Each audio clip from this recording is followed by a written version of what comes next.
আজকে যে দ্বিতীয় দিন যে জনকল্যাণ শিবিরে কেমন মানুষের সাড়া দেখতে পাচ্ছেন?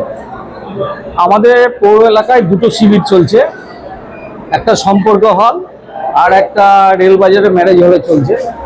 মানুষের চরম সাড়া, বিভিন্ন ইস্যু নিয়ে মানুষ আসছেন বিভিন্ন টেবিলে, তাদের আয়ুষ্মান ভারত থেকে আরম্ভ করে সর্বক্ষেত্রে একটা ব্যাপক সাড়া, ভালোই চলছে। কালকে তার শেষ দিন আছে, আশা করি বেলডাঙ্গার মানুষ, শহরের মানুষ এটাতে উপকৃত হবে। সব থেকে বেশি কোথায় লাইন দেখতে পাচ্ছেন?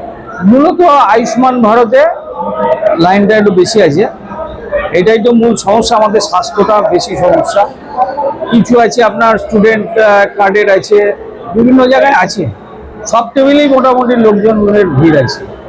আজকে এখানে একটা নাগাদ আমাদের মাননীয় মন্ত্রী ক্যাবিনেট মিনিস্টার গৌরীশঙ্কর ঘোষ উনি আসছেন, উনি পর্যবেক্ষণ করবেন আর কি পুরো ব্যাপারটা।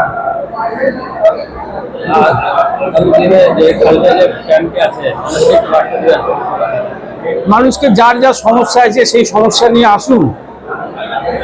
কিছু লোক মানুষ অনেকে জানে না, তারা আসছেন, তারা জানছেন, অনেকে অনলাইনে করে দিচ্ছেন। অন্নপূর্ণা ভান্ডারে যেমন অনেকে অনলাইনে করেছেন, কিছু পৌরসভায় জমা হয়েছে, সেগুলো অনলাইনে করার ব্যবস্থা চলছে। এই আর কি, মানুষ পরিষেবা একটু সময় লাগছে। মানুষের সমস্যার তো শেষ নেই, হচ্ছে, ভালোই হচ্ছে, এতে মানুষের উপকার হবে।